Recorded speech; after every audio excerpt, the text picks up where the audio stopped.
In this video, I will show you how to buy dice on Monopoly Go.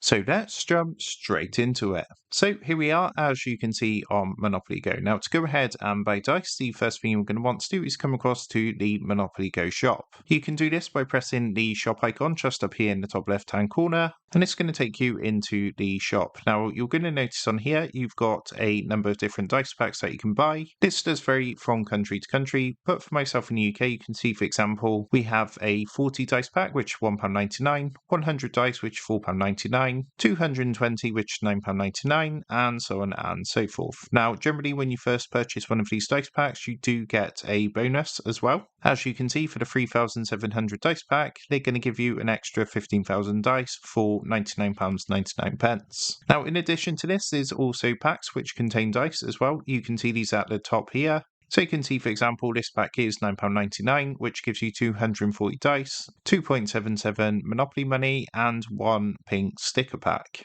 Also, on the main Monopoly Go game, there's generally deals available. If you look underneath the shop icon, you can see these different packs. So we can press onto these. You can see, for example, this Phantom pack, which is £7.99 and contains 255 dice, a sticker pack, a 10-minute mega heist feature, and 1.84 billion Monopoly money. So that's a quick overview on how to buy dice on Monopoly Go. With that being said, I hope this quick tutorial did help you out today. And if this did help you out, I would really appreciate it if you was to consider dropping down below the video, leaving a like, and also subscribing to the channel. With that being said, I just want to take a minute to thank you guys for watching this quick tutorial, and I will see you in the next video.